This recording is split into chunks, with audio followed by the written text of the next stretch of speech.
Встречаем на льду участников первой группы.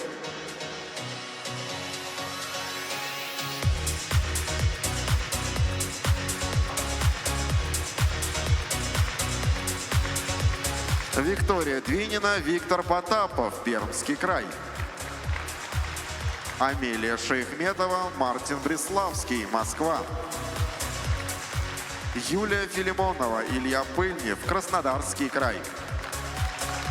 Анастасия Высоцкая, Петр Алексеенко, Москва. Разрешена 6-минутная разминка.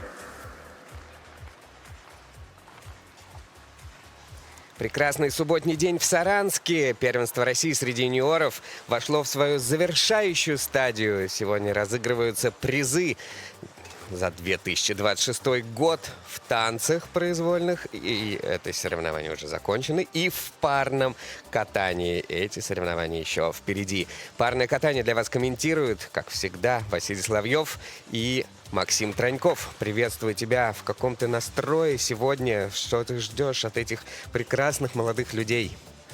Здравствуйте, здравствуйте, дорогие наши телезрители. Привет, Василий. Я в предвкушении, прежде всего, праздника парного катания, потому что это последний комплект медалей, который разыгрывается в рамках первенства России 2026 года. И интересно, кто же станет чемпионом и сохранят ли, например, Шешелева-Карнаухов вторую медаль к ряду получит второй год подряд, либо кто-то из тех, кто наступает им на пятки, а судя по короткой программе, такие есть, таковые имеются, смогут победить. Конечно, интересно понаблюдать за парами и пермской школы, потому что 8 лет без медалей не оставались ученики этой школы, этого тренерского штаба, Павла Слюсаренко, Егора Закроева, Татьяны Тудвасевой. Но вот по итогам короткой программы пары их так приличненько отстают от лидеров. А какое распределение тренерской деятельности в пермской школе у Слюсаренко, Тудвасевой, Закроева? Есть какие-то направления? Или они каждый полноценно занимаются тренерской работой и просто Павел этим еще и руководит? Я думаю, что они полноценно занимаются просто между собой где-то, видимо, договариваются, кто над чем, с какой парой работает, потому что пар действительно у них очень много. У них во взрослых приезжает всегда большое представительство и в юниорах, и поэтому заниматься действительно есть чем. Плюс там же тренируется грузинский дуэт Анастасия Метелкина, Лука Берулава, которые сейчас находятся в Милане, да, то есть, и, конечно, когда олимпийский сезон, еще и сложность в том, что много нужно путешествовать. Нужно успеть везде. Да, нужно успеть везде. И это же и касается сочинской школы парного катания, где тоже много тренируется ребят, представляющих разные страны, и тоже это для развития очень полезно и классно, что можно посмотреть, как катаются, как тренируются спортсмены других стран. В парном катании это очень важно, едва ли не важнее, чем в других дисциплинах. Почему именно в парном? Я понимаю, что у тебя какое-то особое отношение к парам. Потому что очень технически сложный вид и опасный вид, и всегда какие-то новые находки, новые международные методики. взаимоотношения, мне кажется, важны в любой деятельности. Новые какие-то методики, новые какие-то эмоции, хореографию и так далее. Всегда интересно подсмотреть и поделиться ей. Это в любой... Есть же обмен опытом, например, даже у студентов. Да, конечно. Поэтому и здесь точно так же в тренерском искусстве и спортивном искусстве так тоже происходит.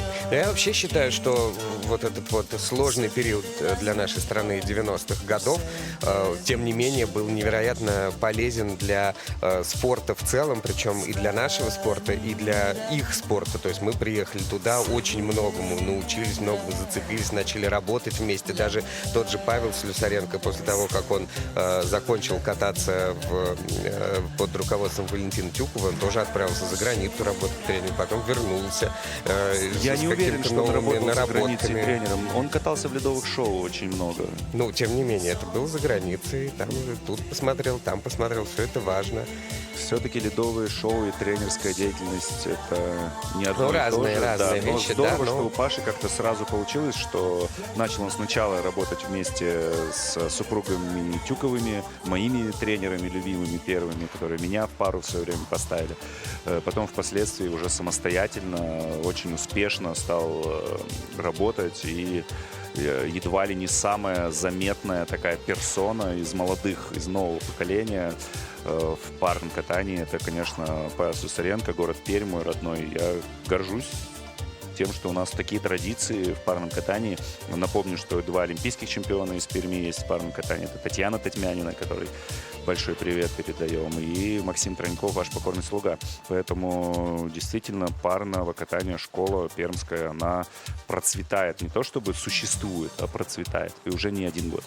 Также интересно наблюдать за миксом, который происходит в тренерских штабах, когда кто-то из парного катания соединяется в творчестве вместе с танцевальными тренерами, как, например, Сергей Росляков и Беттина Попова, Андрей Максимов, Сергей Мозгов. Вот все эти люди, Везде сейчас в парном катании есть танцор. Это Да, всегда. фактически в каждой группе сейчас есть. То есть Это есть и супер. Софья Евдокимова в Сочи.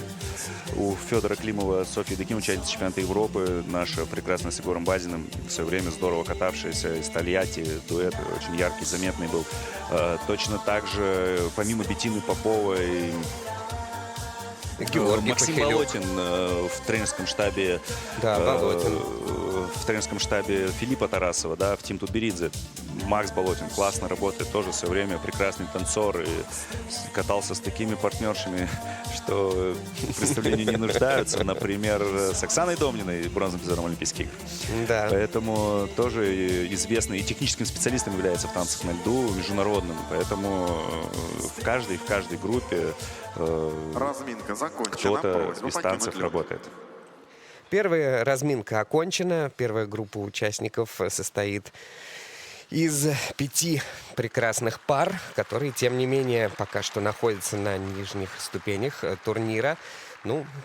По-разному Соревнования в складывается произвольной соревновательный программе путь открывают для Виктория разных спортсменов. Двинина И и вот Виктор Потапов, щелкунчик Пермский в край. исполнении Виктории Двининой и Виктора Потапова, Петр Ильич Чайковский, прозвучит сейчас. Это как раз ученики Пермской школы.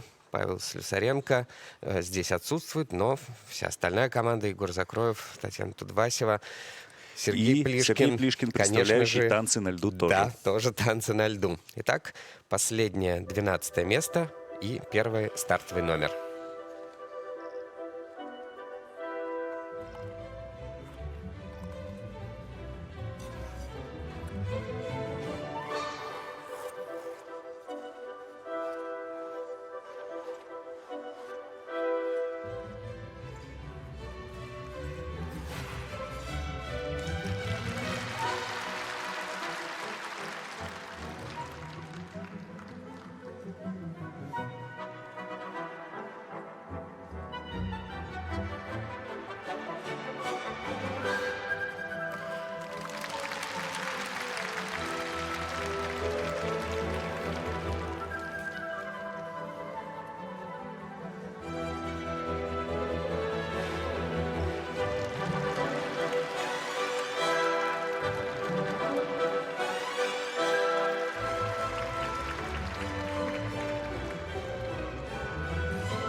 Открыли соревнования Виктория Двинина, Виктор Потапов Виктория Двинина своей и произвольной Виктор программой Потапов. под музыку Петра Ильича Чайковского. Ну, что, так Ну, в целом... удивились мы даже да, в некоторым целом вещам. здорово. Ну, я не то чтобы Чего? удивился, потому что часто так бывает, когда ты не очень здорово выступил в короткой программе, что-то пошло не так, ты куда-то далеко в турнирной таблице улетел, то на произвольную выходить как-то полегче. Ты уже выходишь, и как-то все само собой получается, потому что все отпускаешь уже. Ну, а что? Ну, выйду, буду кататься. Тут уже что остается-то? Показать только то, что я умею. И мне кажется, у ребят это здорово получилось. Они где-то, конечно, ошибочек поднабрали здесь, но в целом выглядели очень достойно. И 2 тройных прыжка сделали параллельных, и 2 выброса. Я когда сказал удивились, я имел в виду, что они, оказывается, обладают 3 выбросами. У них разные. в Да, но об короткой этом один, же я два тебе других. рассказал. Да, Поэтому ну, и зрителям удивился-то расскажу. ты. Да, вот тройная подкрутка. Первый выброс это тройной Сальхов. А вторым выбросом был тройной Ридбергер. Здесь мы видим комбинацию уже, вторую ее часть прыжков. Там был тройной Сальхов, 2 двойных акселя. Ну и, как мне кажется, там один акселек, второй, был недокручен у партнерши, и кушечку ей за это поставят. Тулуп здесь тоже степ-аут, ошибочка, но выполнена, тем не менее, то есть без какой-то грубой ошибки. Возвращаясь к выбросам. И выброс Ридбергер был с ошибкой тоже выполнен, но дело в том, что вчера выброс стал камнем преткновения у ребят в короткой программе. И выброс это был флип. То есть в 2 программах ребята практикуют 3 разных выброса. Казалось бы, тренировать 2 же гораздо проще. Можно было с Ридбергером, который сегодня гораздо более удачно получился, короткую катать.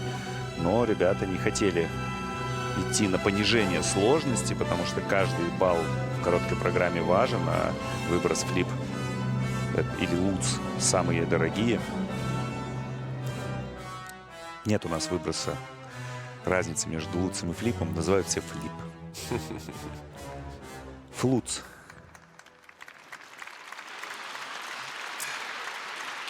Ну, поздравляем их с завершением. Виктория Двинина и Все-таки Виктор Потапов молодцы, за постарались произвольную и программу достойно набирают завершили эти соревнования. 110 баллов произвольные они получают. И 166-15 итоговая их сумма. А вслед за ними на лед выходят Амелия Шаяхметова и Мартин Бреславский. Сегодня у Мартина день рождения.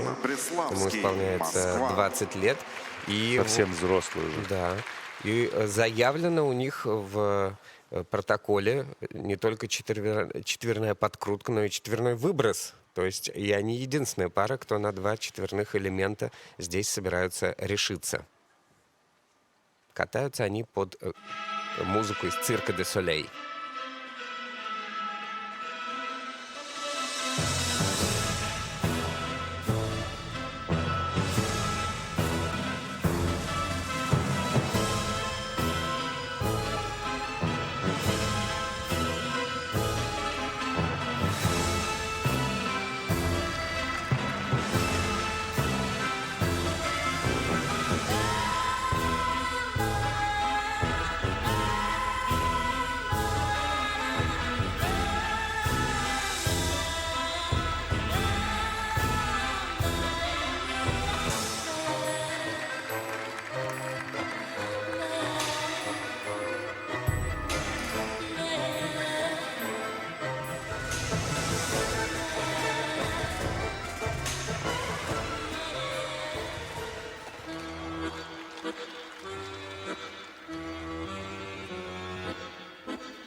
Амелия Шахметова, Мартин Бреславский сегодня решили пойти на максимум, быть, ну уж, по крайней мере, по попыткам рекордсменами этих произвольных, потому что сегодня четверные подкрутки будут делать, кроме них, еще Гусева, Овчинников и Шешелева, Карнаухов, а четверной выброс будет делать Сабада и Астахов. Ну вот, они решили и то сделать. Правда, Амелия к сожалению, Шахметова, не Мартин преуспели в Бреславский. технической, как это сказать, подкованности в этих элементах, но надо же когда-то начинать.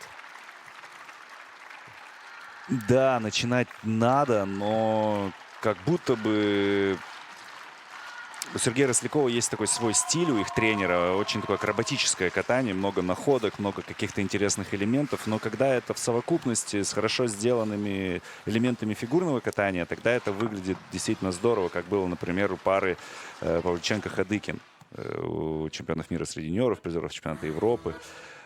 Тоже пара каталась у Сергея, и вот они интересные, тоже делали много элементов, но это было соединено. Вот на экранах попытка выполнить четверную подкрутку, но по мне это четкий недокрут этой подкрутки, и где там уровень 3 я тоже с трудом понимаю, но тем не менее вот уровень 3. Это комбинация прыжков, где был первый же прыжок недокручен партнершей практически там полоборота, и мы видим, что сразу две галки, и на двойном акселе тоже стоит Q, то есть это тоже недокрут. Понижен будет элемент падения с выброса. Очень не в оси он был выполнен. В левую сторону партнерша летела, как мы это называем на жаргоне нашем фигурном катании, на левое ухо. И так он и был выполнен. Выброс флип второй тоже степ-аут. Но очень много грязи. Практически в каждом элементе. Практически все отсматривали судьи. И, кстати, довольно-таки лояльно еще отнеслись к ребятам. Можно было наказывать гораздо сильнее. Там и во время одной из хореографических связок была такая неприятная ошибка. Партнерша потеряла баланс, и там тоже при строгом каком-то судействе могли тоже гораздо строже наказать за это. За потерю этого баланса. Но очень интересная пара. Думаю, это и подкупает. Очень много интересных каких-то находок. И, в принципе, в сезоне они смотрелись интересно. Не знаю уж, почему сложности с поддержками такие у партнера. Вроде бы маленькая совсем партнерша, хрупкая. Но что в короткой, что в произвольной программе. Тоже здесь, как мне кажется, немножко простили им последнюю поддержку. Потому что очень тяжело было выполнено. Старался, локти выключал, но, видимо, все-таки убедил техническую бригаду. У нас столько повторов нету, чтобы разбирать это. И все-таки четвертый уровень, слава богу, получил Мартин. Ну, с днем рождения, тут что уж говорить. Как бы это ни звучало сейчас. Да хорошо, это может звучит саркастично, всегда. но... Ну, ребята поработали, выступили, будут работать Этот еще. день закончится, Все. наступит новый, будут еще множество соревнований, совсем такие еще. Пусть 20 лет, но для юниоров по новым меркам это еще 3 года можно кататься Мартину, поэтому Да. еще юные спортсмены, скажем так. Уж касаемо Амелии, так абсолютно точно. Есть над чем работать, тут много ошибок. И совместное вращение. Бреславский за произвольную программу набирает 101,33 да. балла. Ожидаемо, в принципе. Общий результат за две программы Уступают по сумме двух программ 10 баллов они Виктории Двининой и Виктору Потапову, которые выступили очень слаженно сегодня, и занимают пока что последнее место. Доминику привет. Соревнования в произвольной программе продолжают. Юлия Филимонова, Илья Пыльнев катаются Краснодарский дальше. край. Ученики Федора Климова, Ксении Ахантьевой из Сочи. Раньше они оба тренировались в Сочи у Урманова как одиночники. Потом вот в Сочи соединились эти два человека. Илья родом из Волжского, Юлия из Москвы. И сейчас их произвольная программа — это «Круэлла», саундтрек из этого прекрасного фильма.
What was your name?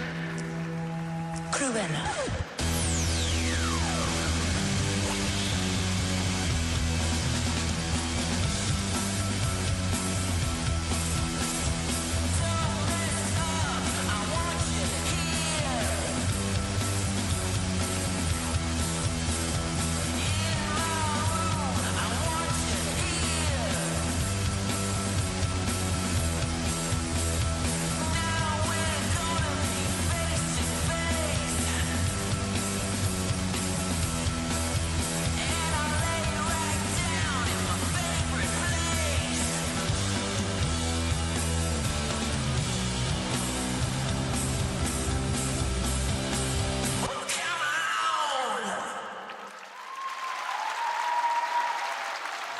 Ох, Юлия Филимонова, ох, Илья Пыльнев, да, это очень красивая и видная пара, и которая многое умеет и многое знает. Взрослые, Юлия опытные Филимонова, спортсмены. Илья Юля вообще самая взрослая на этих соревнованиях. Илье тоже 19 лет. Выигрывали разные соревнования, и вот сейчас такая досада. Прям на каждом элементе был какой-то Ну, чудовищный срыв. мало иметь классных тренеров, мало уметь делать элементы, нужно уметь это делать на соревнованиях. К сожалению, к этому первенству России как будто ребята не совсем в полной боевой готовности подошли. И в короткой программе у Юли, не знаю, какие там проблемы, но в короткой программе нелепая абсолютно ошибка, падение с двойного акселя.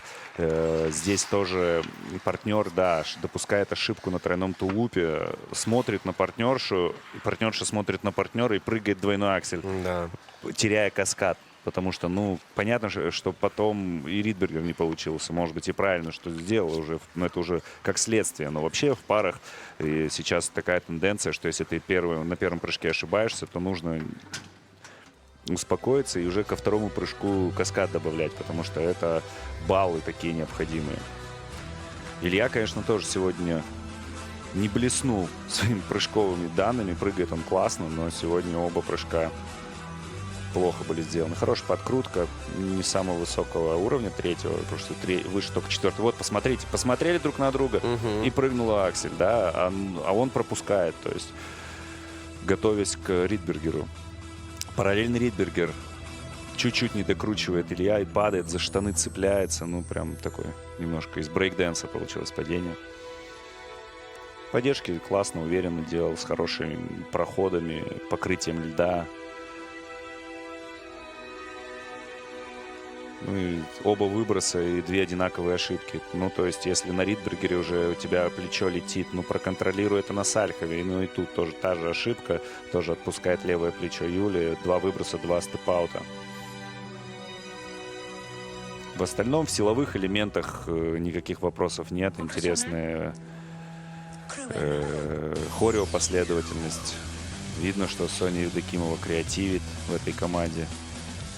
Ставит классные элементы. Да, вообще хорошая, крепкая Не сделали школа. позицию, извини, Ничего. добавлю в ласточки, еще и в парном вращении тоже Да, и здесь не теряет засчитали. баллы. Да.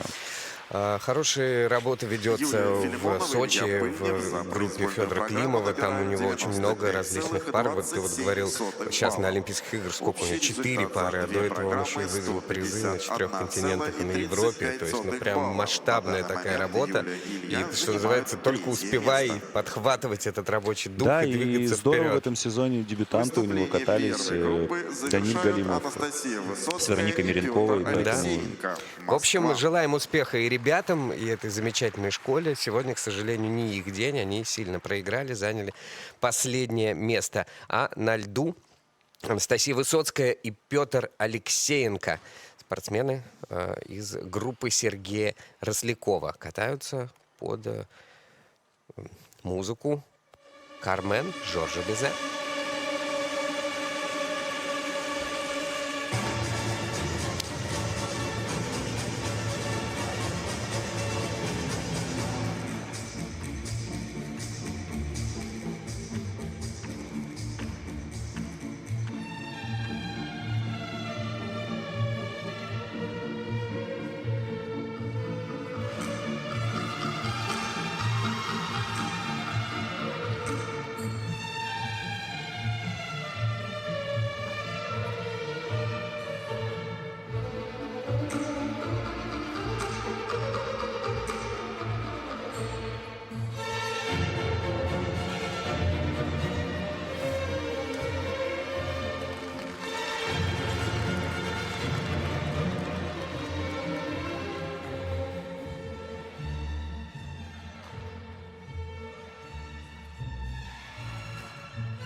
Анастасия Высоцкая, Петр Алексеенко. Кармен. Честно, ждал я какого-то от кого-то, хоть от какой-то пары прямо прорыва в этой разминке, Анастасия но Высоцкая что в короткой, и что в Петр произвольной, Алексеенко. в принципе, одна история. То есть грубые ошибки, и их довольно много. Особняком, наверное, в этой разминке выглядели Виктория Двинина и Виктор Потапов, которые первыми выступали, занимали последнее место. Но вот, мне кажется, в этой разминке они точно всех должны обходить. Смогли выдохнуть после вчерашнего. Молодцы, тоже полезно. Да. Тоже ошибок прилично или неприлично много. Но доволен Сергей Да, Росляков. Говорит, красавчик. красавчик. Говорит, да. Видимо, может Уж даже... не знаю, комплимент это внешнему виду Пети или его катанию сегодня, но вот этот луц мы видим. Ну, вот здесь красавчик Петр сделал.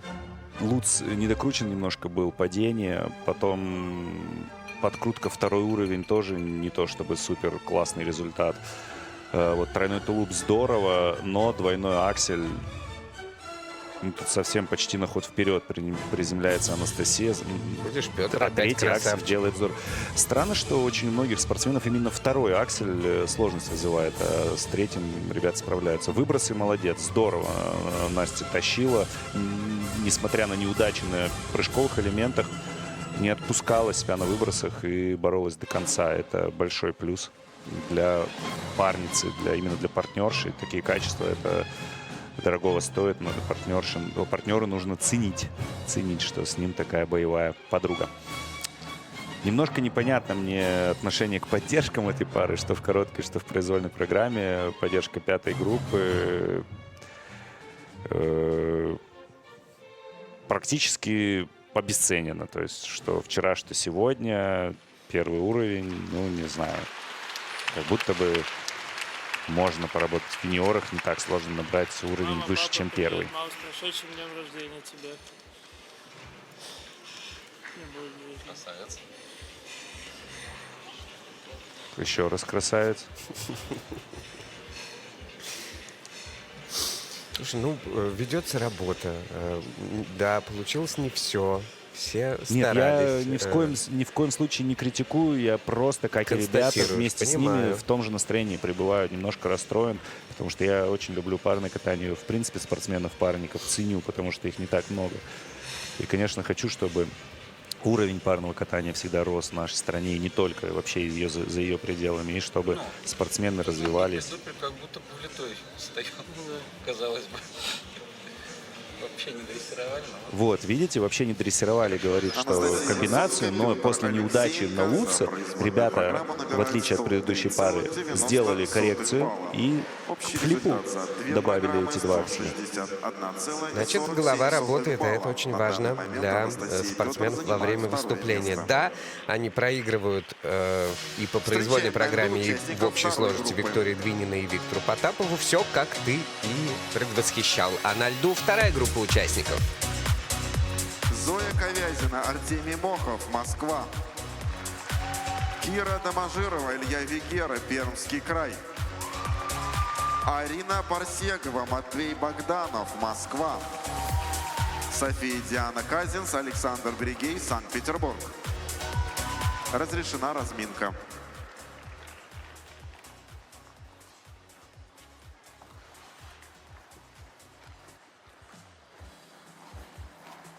Вторая группа участников в парном катании. Произвольная программа на первенстве России среди юниоров. И здесь нас ждут очень яркие программы, потому что оказались некоторые спортсмены во второй группе непредсказуемо. Мы ожидали их видеть среди лидеров, но нет. Сложные очень были соревнования в короткой программе, поэтому многое перемешалось. Но на самом деле отдать должное, в первой группе ребята, которые будут выступать в следующей разминке, да, действительно они здорово катались.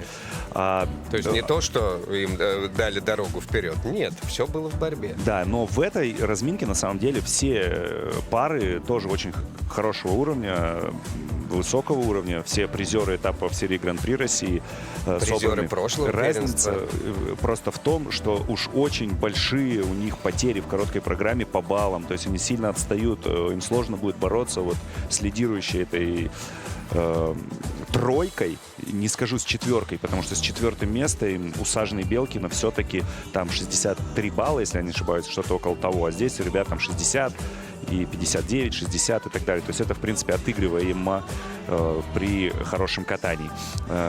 Поэтому просто будем сейчас смотреть борьбу за местами в сборной команде России. То есть здесь ребята сейчас вот они пытаются догнать вперед убежавших, чтобы просто уже, ну, я не знаю, может быть, у кого-то и получится там эти 7 баллов, 8-9 отыграть. Может быть, даже это сделает вот эта пара из Перми, Кира Доможирова, Илья Вигера, которые вообще были фаворитами этого турнира. То есть кулуарно говорили, что вот пара должна выигрывать уверенно, потому что после, опять повторюсь, прошедшего Кубка Первого канала среди юниоров именно эта пара была победителями. Но там соревнования проходили только в произвольной программе. Короткой программы там не учитывалось, ее не было. И вот произвольную программу ребята выиграли тогда у всех своих главных конкурентов. Там было 3 пары. Выступали Ковязина-Мохов, выступали Карнаухов с Шешелевой и выступали, соответственно, Кира и Илья. Арина Парсегова, Матвей Богданов. Долгие соревнования для Арины. Выступала она в женском одиночном катании, в соревнованиях девушек. И там тоже, там короткая у нее не очень получилось, произвольная достойно очень выглядела. А вчера же здесь в короткой программе наоборот. Прямо плеснули ребята. Я думаю, набрали свой максимум такой в этом сезоне. 60 баллов, преодолели эту отметку в 60 баллов. Чем-то возмущается Филипп Тарасов. Чем-то недоволен. Нервная очень, конечно, работа тренерская. Еще 6 особенно, пар у когда у тебя человека. столько пар, да. У тренерского штаба. София Диана Касинц, Александр Бригей. Яркий дуэт из Санкт-Петербурга под руководством Александра Смирнова, Артура Минчука, Тамары Николаевны Москвиной.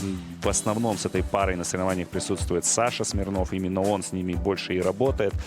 Это его детище, его проект, которому он отдает все свои силы. Вот он на ваших экранах. Всегда статный, всегда модный. Всегда круто выглядящий Александр Смирнов в прошлом. Великолепный парник, партнер Юки Кавагути, с которой они выигрывали дважды чемпионат Европы и поднимались на подиум чемпионатов мира. И почти добрались до подиума Олимпийских игр в Ванкувере, остановившись на 4-й строчке. Но все это уже история, а теперь он пишет новую историю, историю своей пары Касинц-Бригей. Зоя Ковязина, Артемий Мохов. Это, наверное, самая недоумение вызывающая ошибка в короткой программе, по крайней мере, у меня, и у ребят, я уверен, абсолютно точно, да, и у всего тренерского штаба, потому что бабочку на подкрутке увидишь нечасто. Но я, кстати, А тут такую не то, что бабочку тоже бабочка. когда-то Но допустил. тут-то даже не бабочка была. Вместе с Татьяной просто Волосожар. не решились что-то Ну, делать. это и есть бабочка, когда ты не решился. Это и называется бабочка. Бабочка, когда раскрылся. А Ну, тут даже тут не раскрылся. Как это не просто раскрылся? Очень даже шпагат был очень даже Был, широкий да? у Зои. А, да. ну, хорошо. Просто оборотов ни одного не случилось, что очень жаль. Зато вот какой параллельный тройной Ридбергер сегодня. Я желаю ребятам, кстати, вот так же отпустить эту ситуацию. Уже все, терять нечего. Волноваться, бороться там за что-то не стоит. Нужно выйти, просто откатать произвольную программу, откатать ее здорово, подняться как можно выше в табеле о рангах. Внимание, пары. За 6 До мест конца в сборной, разминки конечно, осталась сейчас 1 будет минута. невероятная толкучка, потому что вот у нас 8 человек, 8 пар, которые сейчас еще остались к выступлению, и каждая из них достойна, чтобы в этой сборной оказаться. Будет очень-очень-очень плотно и насыщенно. Пар 8, а мест 6 и 2 резервных, но пар достойных действительно у нас 8. И все 8, кстати, достойны при прочих равных подиума, поэтому очень классно, что у нас такая вот парная школа, которая... Столько пар такого уровня в мире не найдется среди юниоров. Едва ли... Да, может, вообще не найдется ни одной такого вот уровня, потому что в каждой из этих пар может стать чемпионом мира среди юниоров прямо сегодня из 8. Любая. Это очень круто и очень вызывает уважение ко всем тем, кто не только добился уже определенных успехов, но и продолжает это дело. Иногда вопреки, иногда благодаря, но Разминка все движется закончена. вперед, все Второй развивается. проходим игры. Юниорский чемпионат — это очень-очень важно. Это наш взгляд в будущее. Вот оно, наше будущее, прямо сейчас, прямо здесь. Любуйтесь. И первыми выступят Зоя Ковязина и Артемий Мохов. Зоя родом из Йошкар-Олы, Артемий москвич. Как-то встретились, Выступление что второй называется, группы открывают Зоя Ковязина в и школе Артемий Тутберидзе. Мохов. Москва. Предложила Этери Тутберидзе перейти Зои в пары, и сразу она оказалась в паре с Артемием, и сразу вот как-то друг друга почувствовали, понравились друг другу, и теперь катаются вместе, стремятся к высшим результатам. Саундтрек к историческому блокбастеру «Гладиатор». Now we are free.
Сегодняшние соревнования очень-очень сложные и для восприятия, для просмотра. Зоя Ковязина, Артемий Мохов. Зоя Такие Ковязина, неожиданные Артемий Мохов. сегодня срывы эмоциональные у них в этой программе и технические. Мне кажется, это психология вот вчерашнего дня. То есть вчера вот этот вот сбой непонятный, и сегодня тоже не отпустил ребят, потому что, ну и другими я не могу объяснить такие ошибки как чем-то другим. Ну, может быть, что-то со здоровьем было в преддверии турнира. Непонятно. То есть, ладно, все мы падаем, упасть с прыжка, но первый прыжок, там партнер раскрывается, делает двойной, ну, добавляйте каскад. Как можно потерять каскад? И 2 акселя двойных прыгните, и все, и будете просто с ошибкой там на прыжке. Нет, люди просто делают репит и теряют вообще там огромное количество баллов. Непонятно, конечно. И от Зои, конечно, я не ожидал этого падения с флипа, потому что здорово она прыгает. Это же школа Тутберидзе, это подготовка прыжковая невероятная просто. И сегодня вот тот подкрут, который вчера не получился. Вот мы смотрим флип. К сожалению, приземление так подламывается нога у Зои. И вот пропускают они вот эти 2 акселя, которые стоят дальше. Выброс флип, который вчера был шикарно выполнен, сегодня тоже на жесткую ногу. Но уже не смогла отключиться. Просто мне кажется, что вот это снежный ком, так называемый, который как раз вот у молодых спортсменов очень часто присутствует, когда ошибку допускаешь и начинаешь все больше и больше набирать вот этих негативных эмоций, негативных элементов в своей программе. Конечно, нужно уметь от этого отключаться. Классная очень поддержка, уже рассказывал я про нее в трансляциях в этом сезоне. Модифицировали они наш маяк с Таней, нашу коронную поддержку, по-своему ее делают. И очень классно она выглядит. Такие последовательности. Последователи Тарасова и Морозова тоже у них была своя модификация этого элемента. И вот Ковязина, Мохов тоже по-своему эту поддержку. Зоя Ковязина, Вот когда ты говоришь, что показали. потеряли много баллов, Очень имеется в виду это не меньше 10 на вот таком вот отсутствии Просто 2 акселя каскада. прыгнули. И сейчас, то есть они сейчас оказываются на 5-м месте, но это предпоследняя позиция по всему чемпионату. Очень тяжело. Произвольную программу представляют Произвольную Кира программу Домажирова, будут сейчас Илья катать Вегера, Кира Домажирова, Пермский Илья Вегера. Хочется уже как-то вот встряхнуться, чтобы это оцепенение, которое с самого начала соревнований здесь царит и валит буквально спортсменов с ног. Нет ни одного чистого проката, чтобы оно уже наконец сошло. Давайте под композицию «Крылатые качели» и «Прекрасное далеко», может быть, мы сейчас выйдем на новое настроение. На месяце апреле в старом парке тает снег, и веселые качели начинают свой разбег. Позабыто все на свете, сердце замерло в груди, только небо, только ветер, только радость впереди. Взмывая в вышине,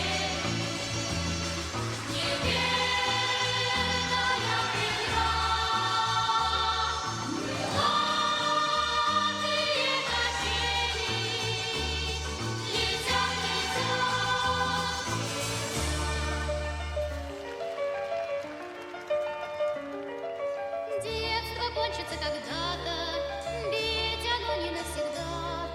Станут взрослыми ребята, разлетятся кто куда. А пока мы только дети, нам расти еще расти. Только небо, только ветер, только радость впереди. Только небо, только ветер, только радость впереди. Взмывая в вышине,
зовет меня в чудесные края. Слышу голос, голос спрашивает строго: а сегодня что для завтра сделал я? Прекрасное далеко, не грустно мне жестоко, не грустно мне жестоко, жестоко любовь от чистого истока.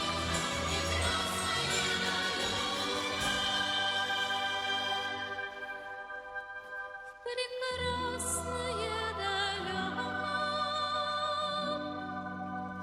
я начинаю путь.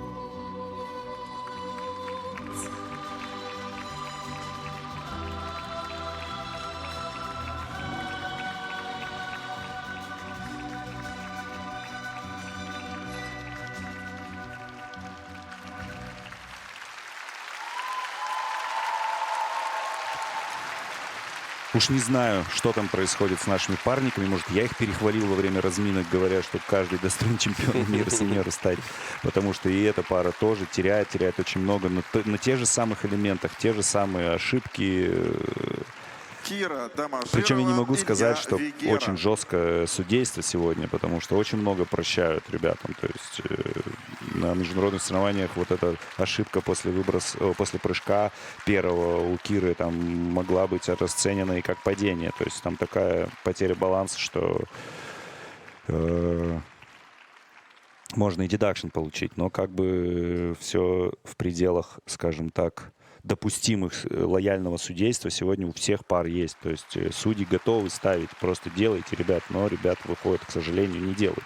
Недокрученный Сальхов, сольный, где должен был быть каскад. Потом двойной тулуп у партнерши, тройное падение у партнера. Остаются тоже ребята без каскада. Получают меньше 3 баллов за эти два элемента, на которых можно там набирать больше. Там 15 при желании. Слушай, ну а вообще, вот ведь программа подразумевает довольно-таки яркую какую-то презентацию. Ребята такие прям серьезные выезжают, как будто они действительно контрольную сдают.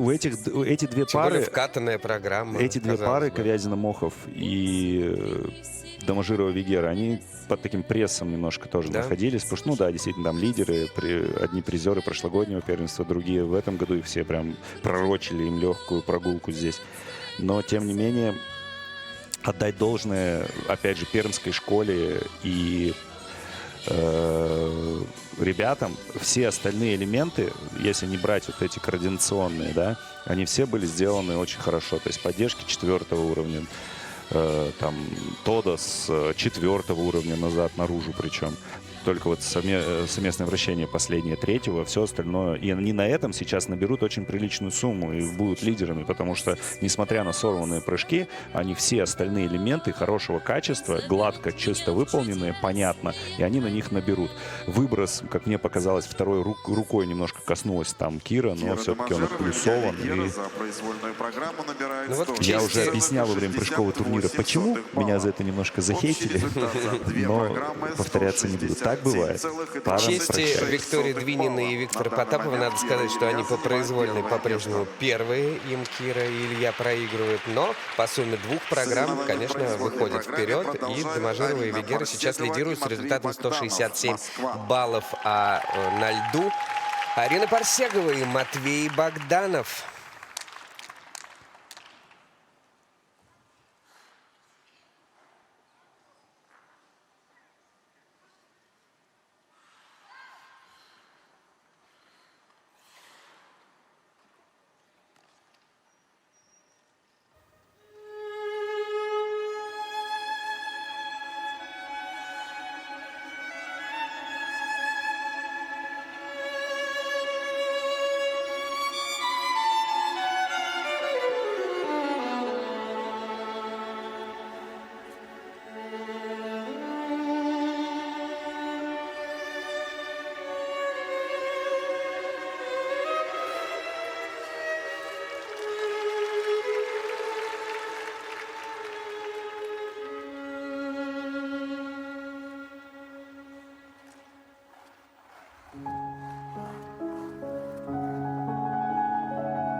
Ну, Арина Парсегова, Ну, Матвей наконец-то. Богданов дали нам чистый прокат и прям Арина бальзам на душу Парсегова, в плане Матвей собранности Богданов. и подготовки к данному, эмоциональной подготовке. Очень сохранить к тяжело данному ребятам конкретному было. Я прям выступлению. видел, как Супер. Матвей был так напряжен. Он справился со своими эмоциями и так подкрутку, что я называю обычно в тренировочном процессе, плюнул ее наверх, то есть очень так взорвался, попали у него ноги, руки, хорошо она отлетела, я даже так зажался немножко здесь в кресле комментаторском, потому что такой сырой у них этот элемент в этом сезоне, только начали его делать, хорошо сделали, и даже изначальный второй уровень подкрутки у них повышается до 3-го, поэтому это тоже большая победа ребят. Смотрят сейчас по поводу докрутов на прыжках, я тоже так немножко сомневался где-то в докрутах именно касаемо прыжков Матвея, потому что такие не как обычно он их прыгал. Смотрим первый флип. Раз, вот здесь чуть-чуть его повело, дотянул этот тулуп, тоже такой прям на тоненького приземления из тройного тулупа и двойной аксель как следствие этого сложнейшего каскада. Луц параллельный, шикарно, здесь вообще нечего смотреть, хотя ставит attention на ребре. Ну, только я сказал, что судьи благосклонны сегодня к парникам, но не тут-то было. Кстати, за один из этих прыжков бонус можно получить. Я не знаю, на первенстве работает ли это правило, но в этом сезоне на этапах Гран-при оно работало. За Луца флип давали бонусы. Тройной флип выброс шикарно, Ридбергер шикарно. Тодос второго уровня, но и не делают они пока уровня выше, учатся пока, то есть все-таки с одиночницей катается, с действующей Матвей Богданов. И Арина, конечно, ну, для меня настоящая звезда этого турнира, потому что в двух видах, чуть ли не впервые в нашей истории нашего именно фигурного катания, такой прецедент и такой сложный для нее недельный цикл, выступить сразу же в двух дисциплинах. Это две короткие, две произвольные, с партнером, без партнера. Сколько эмоций, нервов на это нужно, сил в таком хрупком организме, как у Арины, собрано. Преклоняюсь. Молодец. Вот на И первенстве- вращение понижают. Я сидел, считал, говорю, и даже вращение сегодня доделали. И тут им его и режут, это вращение. Ну зачем вы так? Но на первенстве не ставят бонусы, поэтому Арина Парсегова здесь и за Матвей их Богданов за произвольную прыжки программу бонусов не набирают будет. Но, тем не менее, они получают очень хорошие баллы. На 13 баллов больше у них в произвольной программе, чем у Киры Домажиловой или Ильи Вегеры. Это уже само по себе, конечно, выдающаяся победа. И они впереди. Почти 180 баллов. Это сборная. Это Поздравляю, ребят. сборная. Выступление второй группы завершают София Диана Казинс и Александр София Диана Бригей. Казинс и Санкт-Петербург. Александр Бригей под музыку из такого изящного, красивого и цветастого фильма «Отель Гранд Будапешт» Веса Андерсона будут делать свою произвольную программу. В прошлом году 4-й на первенстве, и хотелось бы сделать шажок вперед, что может помешать.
София Диана Казинц, Александр Бригей. Вот тоже все такое на тонкого. И, как мы с тобой отмечаем, все София зависит от Диана того, как Казинц, каждый Александр судья Бригей. и каждый технический специалист отнесется к той или иной ошибке. Вот тоже есть ошибочки, да? Как здесь будет проставлена Я оценки? сижу и думаю о том, что наши пары юниоры, они на какую-то невероятную сложность лезут, особенно на прыжковых элементах. И это надо двигать этот вид спорта вперед и прыгать сложные прыжки, иначе ты не конкурентоспособен с теми, кто их делает. А мы это уже видели на примере, например, Парсегова и Богданова, которые перед этим катались и прыгали сложнейший каскад и параллельный прыжок. Тоже пошли на луц тут и все, но очень много грязи, очень много ошибок. Это вылезает из-за этой сложности. Ведь классная пара, и даже подкрут у них четвертый. Мне помнится, что вчера в короткой вроде бы он был третий. Боюсь ошибиться, но, как мне кажется, третий был. Хорошие вроде бы интересные постановки, задумки. Гранд Будапешт Отель, саундтрек. Все понятно. Выглядят ребята очень классно на льду, и видна эта порода парницы в Диане Софии, потому что, конечно, мама одна из лучших парниц всех времен, Елена Бережная. Папа тоже великий британский фигурист. Восьмикратный чемпион Великобритании. Много интересных тоже находок, чем, в принципе, славились и Кавагути Смирнов. То есть Саша свою линию и в тренерстве продолжает гнуть, креативит, придумывает, разучивает и показывает уже нам, судьям и зрителям. Слушай, ну а вот этот луц, он же может быть на тренировках, получается, раз за разом. То Может как же быть, его, как же но его это не ставить, соревнование. например? Сегодня видим мы, что расстроены ребята. Хотели они, конечно, повыше подняться. Клавируешь. Но много ошибок. И оба прыжковых элемента с ошибками, с недокрутом, с неясным ребром на луце, с недокрутом на двойном акселе. Ой, и вращение, И вращение не засчитали тоже. последнее. Вращение сегодня практически у всех пар в таком вот состоянии. То no camel, то no sit. Когда мы видим в технической раскладке вот эти NC, NS, это означает, что нет какой-то из позиций. 3 базовые позиции. Camel — это ласточка, арабеск, если по-русски. No sit — это нет сидячего положения. И no upright — это нет положения стоя. Ну вот по компонентам София и Александр обходят Арину и Матвея, а из-за элементов отставание очень большое, 13 баллов почти что по элементам. Они проигрывают в короткой программе, в произвольной программе, и по сумме 2 программ оказываются, ну, на данный момент на 2-м месте, а по итогу так на 6-м. То есть у нас Арина Парсегова и Матвей Богданов уже 5-е минимум. Уважаемые зрители, встречаем на льду участников заключительной разминки.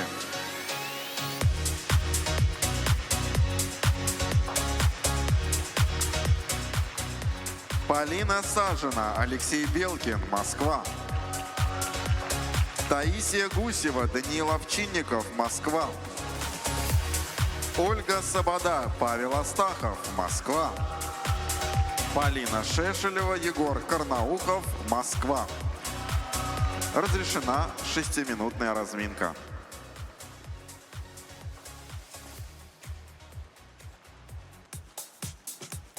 Совершенно потрясающие по напряжению соревнования в парном катании в произвольной программе на первенстве России среди юниоров подходят к своему логическому завершению. Третья группа участников из 4 пар сейчас находится на льду. Несколько минут разминки, и мы увидим катание пар, которые претендуют на чемпионские места. Как они будут распределены, я не знаю, и ты, я думаю, не знаешь, но предположение, конечно, есть, но учитывая то, как сегодня развивается катание, я имею в виду, как сегодня проходит соревнование, все прогнозы бессмысленны. Ждем выступления учеников Филиппа Тарасова. Во всех 4 случаях тренером является именно он. Полная победа школы школы Тутберидзе в плане количественного превосходства над остальными парами? Ну, количество не всегда сопутствует качеству. И, конечно же, есть здесь и разочарование. Одна пара действительно нас пока ни в коротком, ни в произвольном не порадовала, очень расстроила. Из тех, что здесь представлены, из тех 6, что здесь представлены. В этой разминке тоже очень и очень серьезные ребята собрались. И у них комфортный, в принципе, отрыв после короткой программы от преследователей. Тем более, что преследователи-то сегодня тоже не блестяще катались. Я напомню, что если выносить за скобки блестящее катание Арины Парсеговой и Матвея Богданова, которые пока единственные чисто абсолютно свою программу выполнили, без каких-то грубых ошибок. То есть есть недочеты по уровням сложности элементов, но все, что касается выполнения элементов, все было сделано. То первое место вот из тех андердогов занимают Виктория Двинина, Виктор Потапов, набравшие скромные, казалось бы, 110 баллов. Для кого скромные, для кого недостижимые. И они были на последнем месте вообще по итогам короткой программы. Вот, пока же они занимают 4-ю позицию, но вот произвольную программу они выиграли и у Домажировой Вигеры, своих, скажем так, старших товарищей, выиграли произвольную программу и у Касинс Бригей, уже известных таких спортсменов, ну и, конечно же, Ковязина и Мохова, бронзовых призеров прошлого первенства, которые уже выше предпоследнего места на этом турнире не поднимутся. Лишь скромные 94 балла за произвольную программу, конечно, не результат для этой яркой, умелой пары, но этот турнир, мягко говоря, ребятам не удался. А вот скажи, пожалуйста, Полина Сажина и Алексей Белкин исполняют каскад из тройного луца, тройного тулупа и двойного акселя, но и он у них заявлен сейчас, его стоимость велика, 13,40, и это самый дорогой элемент вообще в этом сезоне, да и вообще чуть ли не на свете. Но у них же есть каскад, который мы видели из 3 тройных прыжков, флип, тулуп, тулуп, который стоит 14,50. Почему они его здесь не пробуют? Потому что он еще шаткий? Или ты не знаешь? Я немножко с тобой хочу вступить в дискуссию Давай. по поводу того, о тех ли людях ты мне говоришь, потому что ты мог оговориться. Мог. И если ты сейчас поправишься, Шешелева, Карнаухов Правильно. делали каскад флип, тулуп, тулуп, да, но они тоже его здесь сегодня не заявляют. ну, видимо, решили, что поработают над другими элементами, и тем более, что это все равно риск, а риск благородное дело, и это они попробовали, показали на шоу-турнире, да, на Кубке Первого канала среди юниоров, где действительно можно что-то новое попробовать, можно удивить зрителя. Это прежде всего для зрителей создается эти соревнования, То есть для в того, чтобы состоянии напряжения спортсмены такие вещи не попробовали делаются? что-то новое. Это первенство России. Здесь важен титул, твой титул, который тебе до сих пор принадлежит еще в эту минуту. Шешева, Карнаухов действующие чемпионы России среди юниоров. И, конечно, здесь идти ва-банк, когда твоего минимума достаточно для победы, я думаю, не стоит. Думаю, нужно сделать то, что хорошо получается, то, что накатано, и забрать титул вновь себе. А Ну. это Сабада Астахов, который вот О. четверной выброс на ваших экранах Да. с ошибочкой пока. Ножки жесткие, надо Оленьке ножки прямо сгибать, потому что бывает такое этой пары, зажимаются они, Внимание, и в пары. момент До конца волнения разминки прям осталась прямые 1 ноги минута. встают. Вот это нужно избежать, и тогда все будет у них хорошо. И также заявлены 2 четверные Высоченная подкрутки подкрутка, да. в этой группе участников от Гусевой, Овчинниковой, Шешелевой, Карнаухова. Вопрос в том, как они их сделают и вообще будут ли делать. Ну, сегодня одну четверную подкрутку мы увидели. Делали ее Шаяхметова и Бреславский еще в первой разминке. Ну, это, наверное, больше как такая... Они же пробовали выполнить и четверной выброс, шли ва-банк. Как это можно охарактеризовать? Не проба пера, а как будто бы... ну, Шли ва-банк, я уже характеризовал. может быть, привлечь к себе внимание немножко другими способами, или самих себя встряхнуть, или что-то вот Отлично, такое. отлично выполнили. Ведь они же четверную вряд ли подкрутку. рассчитывали на чистое исполнение этих элементов. Почему? И видел я в интернете, как ребята здорово делали четверной выброс. Там немножко, конечно, у меня есть вопросы к тому, как они подкрадываются к этому Разминка элементу, как с закончена. небольшого ходика Просьба делают. покинуть лед. Не как Байкова и Козловский в полкатка, но тем не менее это четверной, это юниор, и он был выполнен. Я видел его на одну ногу. Так же, как видел четверной выброс и Шешелева, и Карнаухова, у которых не заявлен он. Даже в своих соцсетях выставлял этот элемент, ровно как и элемент Павла Астахова и Ольги Сабада. Ну что ж, Выступление третьей группы группа открывают номер Полина 3. Сажина, Алексей Полина Белкин, Сажина, Алексей Москва. Белкин. Будут они кататься под пение теноров, которые исполнят песню «Кто хочет жить вечно?» «Who wants to live forever?» Давайте, ребята, вы ближе всех к преследователям. Желаю вам гораздо увереннее откатать, чем вчера в короткой. Вперед!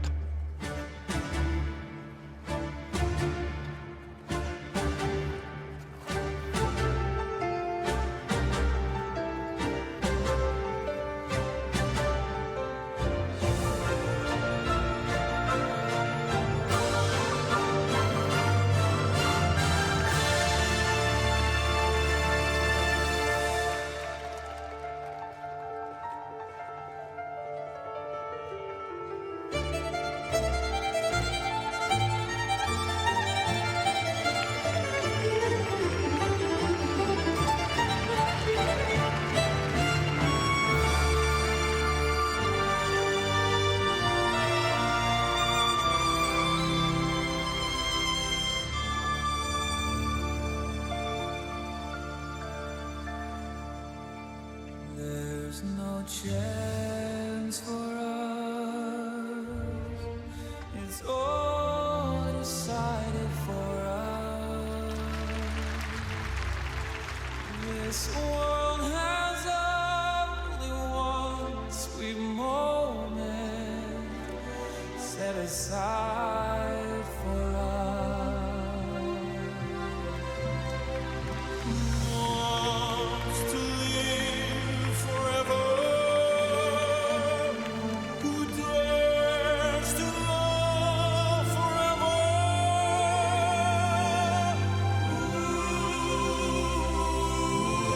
dares to live forever?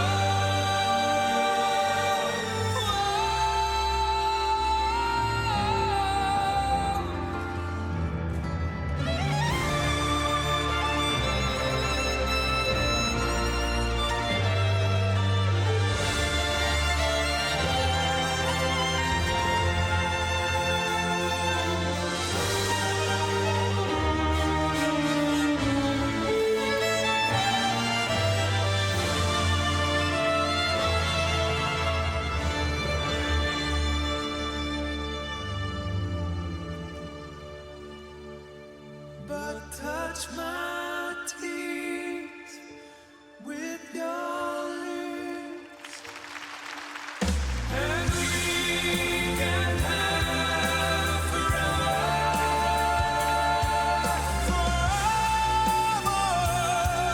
these hearts together. Who wants to live forever?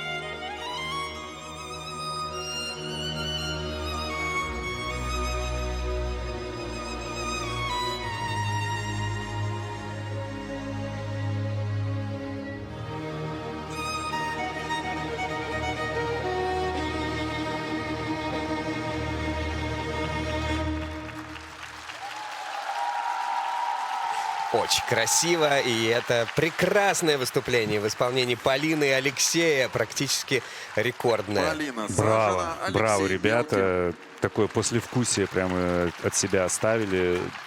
Уникальные какие-то девочки у нас в стране катаются. Хочется всех тренеров, наверное, прежде всего поблагодарить, которые так развивают наше фигурное катание, так учат, здорово обучают.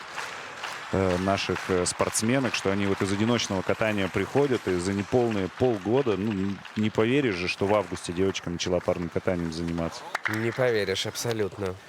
И какой быстро. характер, да, есть там какие-то сложности на выбросах, но на каком характере? Просто вышла Полина из флип просто на заходе, не дам соврать, когда только заходили на этот элемент ребята, я говорю, ну что ты задышала-то, что ты задышала? Не вовремя, потому что видно было прям, как выдыхает, как будто подустала она немножко, готовится к этому элементу и просто вытащила. Думаю, на повторах мы это увидим. Единственный элемент, который немножко отминусован судьями.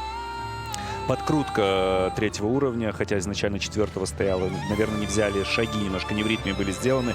Сложнейший каскад вот этот, тройной лутс, тройной тулуп, двойной аксель. Неясное ребро на флипе у кого-то из партнеров находят такие судьи. Любят они очень это делать в парном катании. Да и не только, и в одиночном, конечно, тоже. Раньше в парном катании немножко так закрывали на это глаза. Вот этот выброс совсем закинула куда-то направо партнершу, но она там и так в воздухе поменяла положение и на одну ногу приземлилась. Но это минус 0,32 было. Да, вот по так бывает. этим Можно оценкам. коснуться даже льда частью тела, но за счет амплитуды, пролета, скорости сложного захода получить надбавку. А можно сделать простенько, но на одну ножку, но с ошибочкой и получить минус. Такое, к сожалению, допустимо в парном... Не к сожалению, а такое допустимо в парном катании. Я это уже объяснял на примере наших чемпионов. И это 124 абсолютно здорово, абсолютно классная сумма. На 5,5 баллов Хотел больше, чем у похвастаться, не успел. Барсеговой с Такой Богдановым. заход я все-таки придумал ребятам на выброс сальков. И они с него так здорово этот элемент выполнили. Большой им привет, молодцы. Успел. Произвольную программу представляют Таисия Гусева и Даниил Овчинников. Овчинников. Москва. Самые молодые спортсмены этого турнира, но такие техничные, такие отчаянные, такие смелые. И едва ли не больше всех у них болельщиков на просторах трибун и, как сказать, Виртуальных и виртуальных оффлайновых. тоже, да. Спасибо. Ребятам только удачи.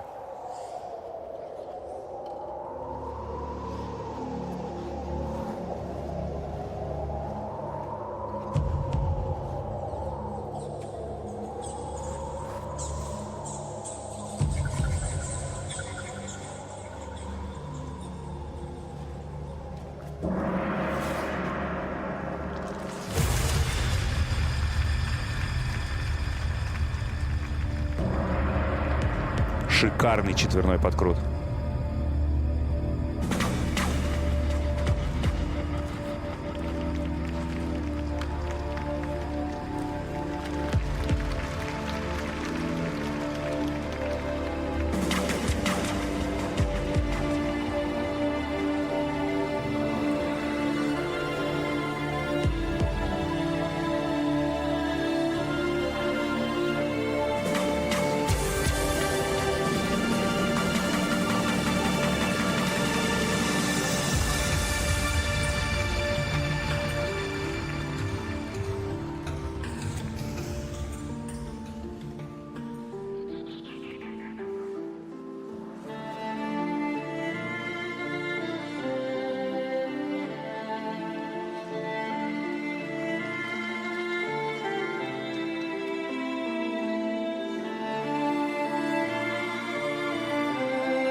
Таисия Гусева, Даниил Овчинников. Такая прекрасная пара, которой очень сложно было справляться, что вчера с нервами, что сегодня. Такое вот чувствовалось в них прям Таисия невероятнейшее Гусева, Даниил напряжение. И на таком Овчинников. элементе, на котором они так здорово выполняют, на выбросе произошли такие страшные вещи. Ну, ребят, действительно очень сложный сезон. Их жестоко просто, я не скажу, что жестко, жестоко судили весь сезон. То есть им вообще ничего не прощали, вот как будто вцепились в них и начали сразу же им там за каждый...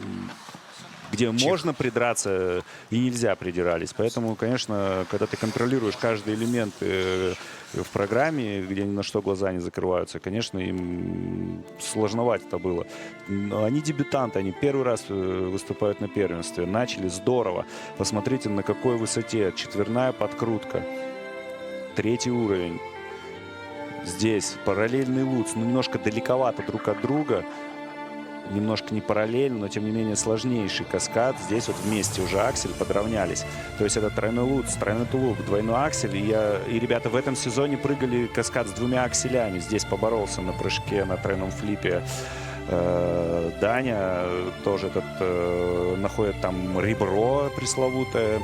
Ставит этот восклицательный знак, attention на этом элементе. Так вот, Таисия выучила этот каскад 3-3 уже в рамках этого сезона. То есть этого не было элемента в программе.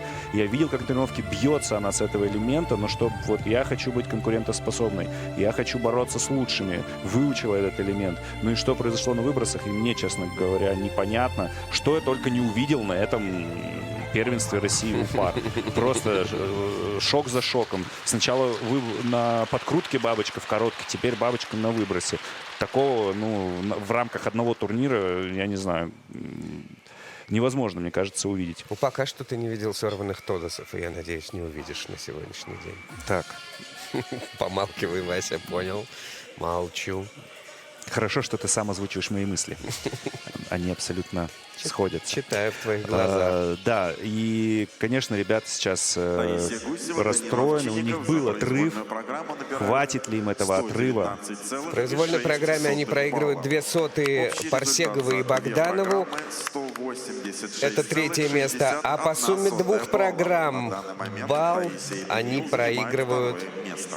Полине Сажиной и Алексею выбросами Белкину. проигрывают. Причем, Соревнования в если бы даже произвольной чисто программе сделали выброс продолжают Ридбергер, Ольга Сабадан были бы и первыми. Павел Ну, там вот, Астахов, например, если Москва. бы они даже чисто сделали бы этот каскад, они бы набрали 1,5 балла, вот Да, как да. ребята больше. Ну все, забываем про выступление, хоть это и сложно, Таисии Гусевой и Данила Овчинникова. И приветствуем на Саранском льду Ольгу Сабаду и Павла Астахова, которые ни много ни мало замахнутся на четверной выброс сальхов.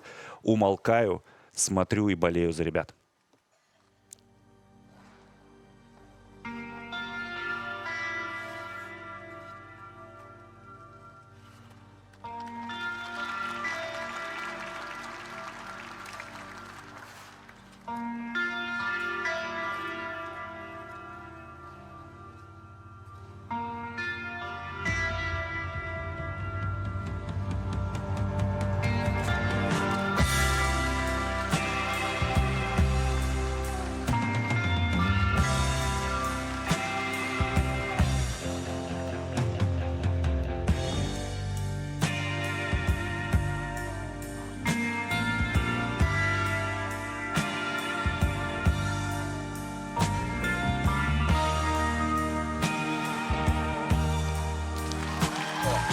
Вау!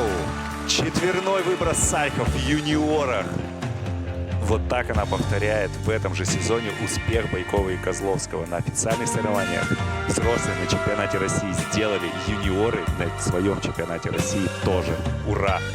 Виват российскому парному катанию.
press the gas.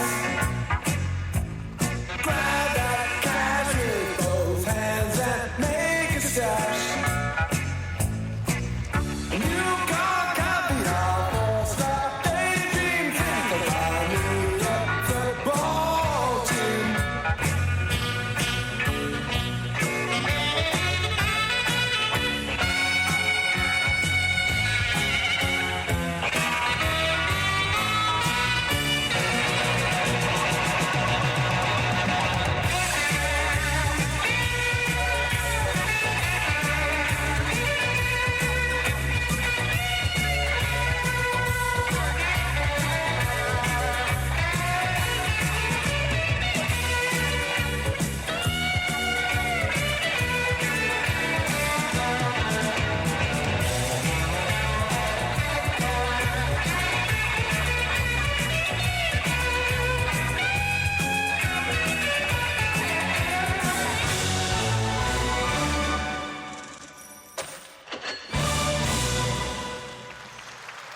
Вот так американские горки этого турнира. Ольга Сабада, Павел Астахов просто разрушают наше представление об этом мире, взлетают выше небес и тут же рушатся вообще на тех элементах, которые нужно делать железно. Боже мой. Ольга Сабада Ну, и я Павел просто Астахов. сейчас сижу, держусь за голову. Ну, совместное вращение. Ну, Оля, ну, Паша. Ну, совместное вращение. Ну, 0. ладно потерять позицию, но 0. 0. И это после четверного выброса. Ладно падение там с прыжка. Все бывает. Но как? Я не понимаю. Совместное вращение. Позиция... самая простая, этот крокодил злосчастный, так называемый наш. Честный крокодил. Ну Гена. да, есть такая у нас Ой. позиция крокодил. Когда Ну что лицом это? к лицу в ласточке спортсмены находятся. Нервничают Итак, ребята, тройной переживают. Двойной аксель. И тоже там с ребром что-то у кого-то не так. Ставят атtention. Еще и на выезде вот это вот ошибочка на минуса он уходит. Но вот это четверной Сальхов и какой пролетный. На скорости. Здорово. Несколько раз бы его пересмотреть. Подкрутку тоже теряют уровень. Обычно на 4-й выполняют. Здесь коснулась Оля Паши. И поэтому только 3-й. Вот этот Ридбергер, к сожалению, недокрут падения. Обнулила просто свой выброс на прыжках. Обнулила это впечатление. Но, конечно, последний элемент сорванный, этот расслабиться, называется раньше времени. Просто без элемента. Две пары. Одни без выброса, вторые без вращения. Ну как так можно? Это же первенство. Здесь нельзя отдавать ни пяди льда сопернику, когда такая борьба. Вы же все вместе тренируетесь в одной группе, знаете сильные стороны друг друга. Нужно быть более сосредоточенными. Очень жаль, очень жаль. С таким прокатом, конечно, ребятам хотелось, я думаю, судьям хотелось подзакрыть глаза на что-то, но когда срывается вращение. Не знаю, хватит ли им отрыва в произвольной. Я думаю, Для вряд чего? ли. Ну, для того, чтобы удержать позицию На в пьедестале тройке, или да. по- Или подарить эту медаль Гусевой и Овчинникову. Этого элемента может не хватить, просто очень обидно может не хватить этого элемента до тройки. Да любого, к сожалению, тут элемента получается. Столько много Ольга работают Сабада ребята. и Павел И Астахов за произвольную Очень жаль, программу набирают очень. 114,57 И это четвертое балла. место по произвольной Общий результат за программе. две То есть они программы уступают и Гусевой, и Овчинникову, и Парсеговой с Богдановым. 162,77 И балла. На данный момент по сумме Ольга и двух Павел программ занимают они третье место. на третьем месте. Ну и мы На поздравляем третьем месте. Таисию и Даниила в своем дебютном сезоне, как минимум с бронзой. Видим, и как ребята рады до слез. Соревнования И в завершении произвольной этого программе турнира завершают Полина Шешелева и Егор Карнаухов. Москва. Зима. Вивальди. Времена года.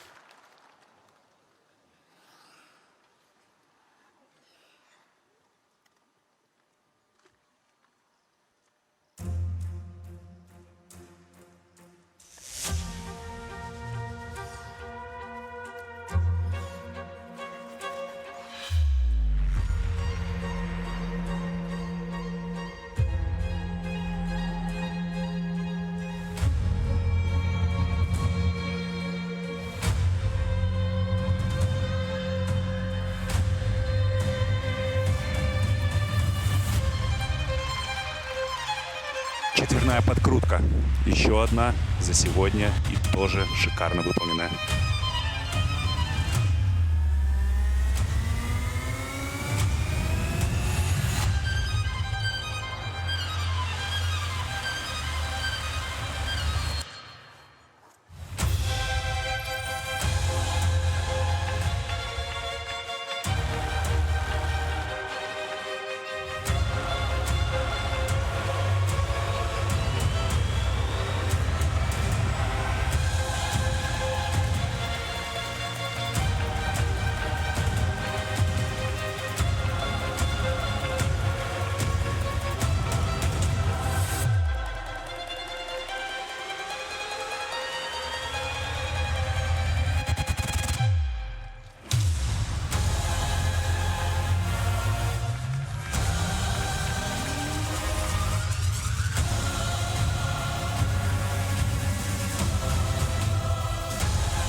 Полина Шешелева, Егор Карнаухов. Да, выиграть юниорское первенство невероятно сложно в парном катании, но и удержать оказывается еще сложнее. И мы видим, как расстроена Полина.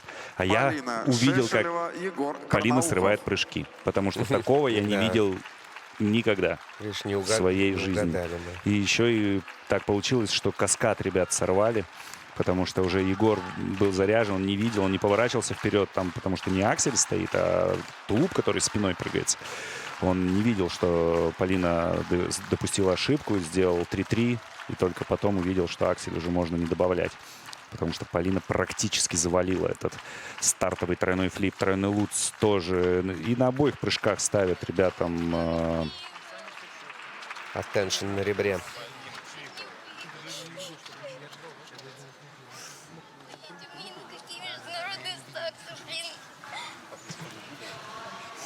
И мы слышим прямо какое расстройство и о чем говорит сейчас Полина. Из-за меня мы сейчас не выиграем и не поедем ни на какие международные старты. Блин. Вот прямой перевод слов Полины. Ничего, подожди оценок. У тебя подкрутка 4-го уровня, четверная.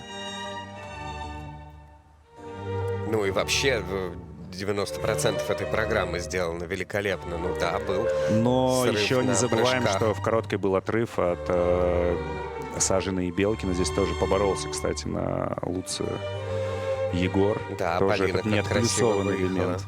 будет. Зато. Давайте по уровням. Это вот поддержка 5-й группы, 4-й уровень. Вращение едва ли не у единственных 4-го уровня.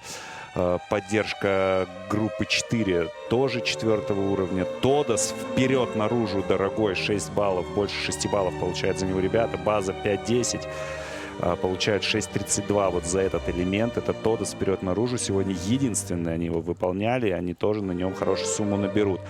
Напомню, им, чтобы победить, нужно набрать 117 баллов, чтобы выиграть, чтобы им хватило запаса с учетом короткой программы.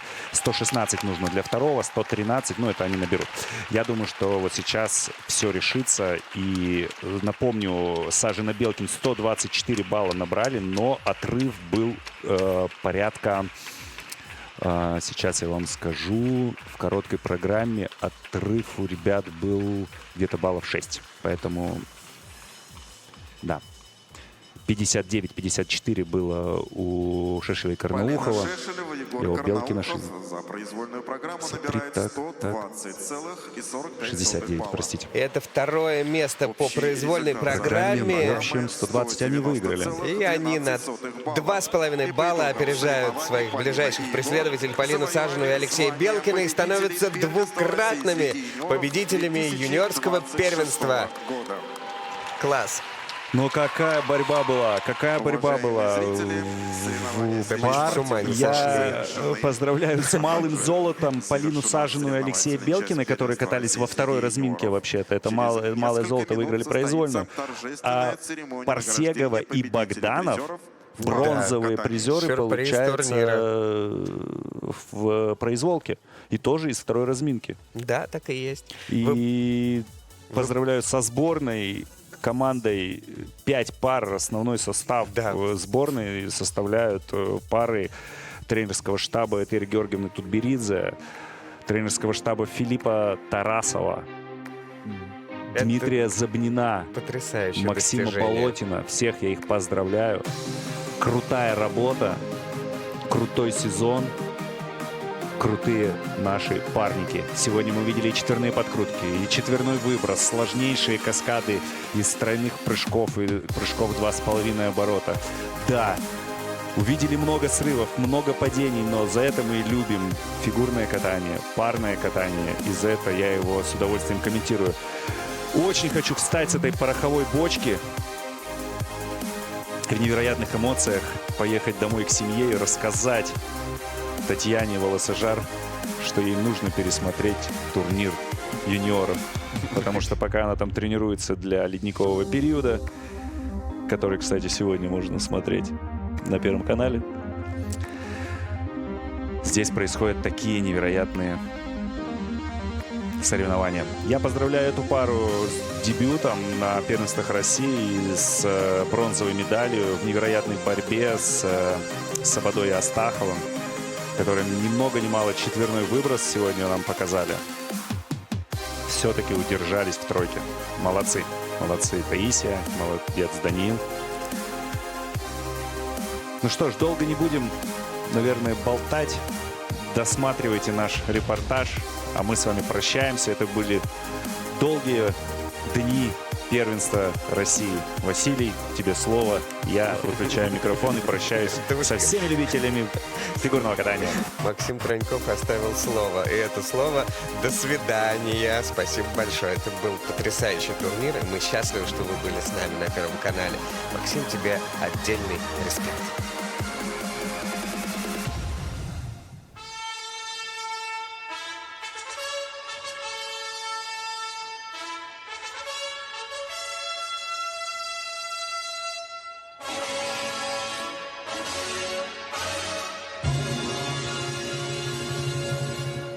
Уважаемые дамы и господа, мы начинаем торжественную церемонию награждения победителей и призеров в дисциплине парное катание.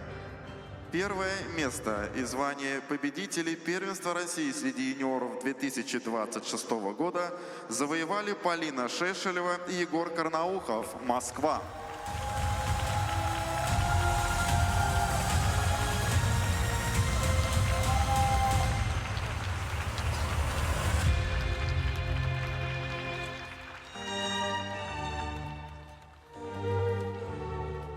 Второе место и серебряными призерами стали Полина Сажина и Алексей Белкин, Москва.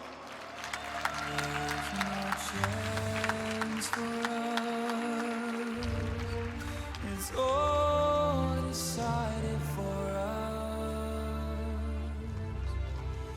This world has only one sweet moment. Третье место и бронзовую медаль завоевали Таисия Гусева и Даниил Овчинников, Москва.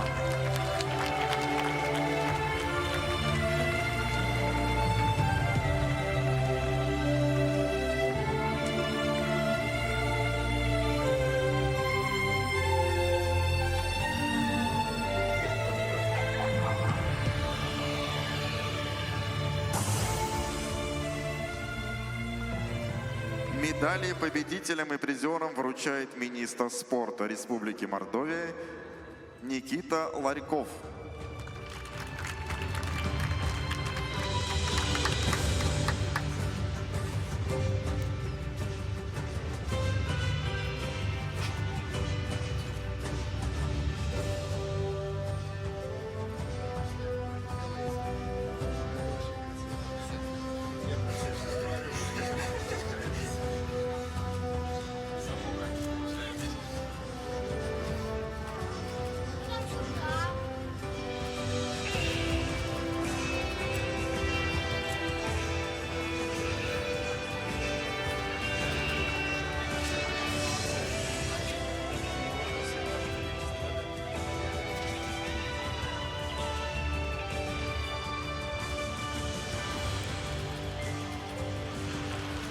Грамоты победителям и призерам вручает вице-президент Федерации фигурного катания на коньках России, председатель Федерации фигурного катания Республики Мордовия Владимир Крипанов.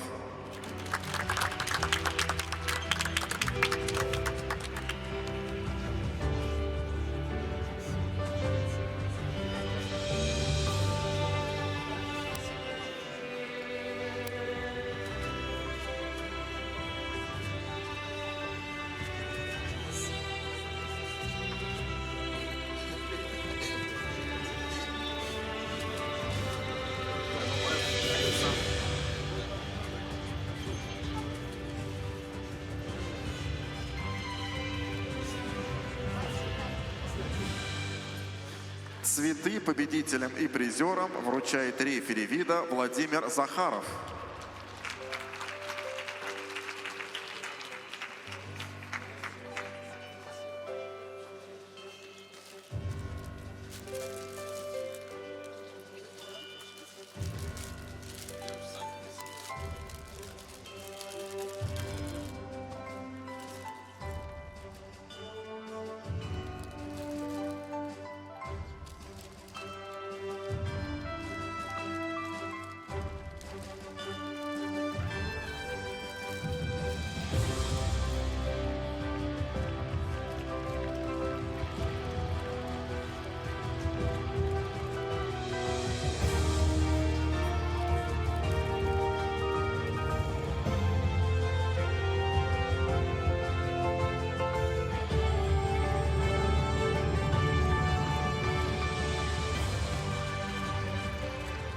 Победителей и призеров поздравляет технический контролер Наталья Китаева.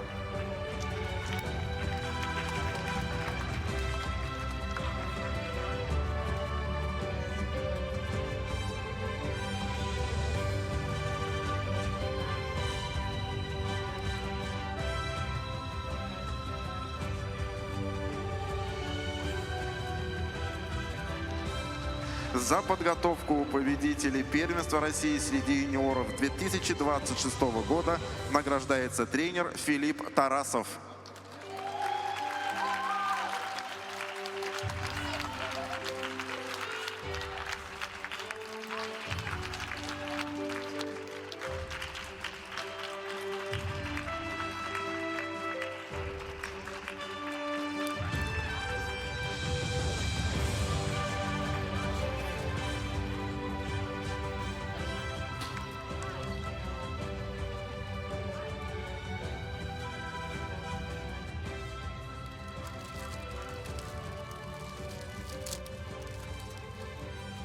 Уважаемые зрители, Федерация фигурного катания Республики Мордовия благодарит главного тренера сборной команды России Елену Анатольевну Чайковскую за помощь в подготовке фигуристов сборной команды России.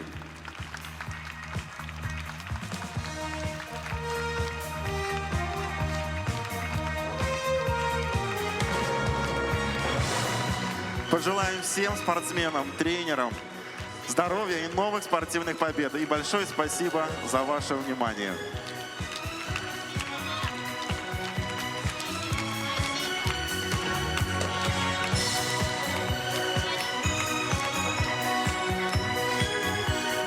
На этом торжественная церемония подошла к концу, а также завершились соревнования первенства России среди юниоров 2026 года. Мы благодарим вас за внимание. До новых встреч!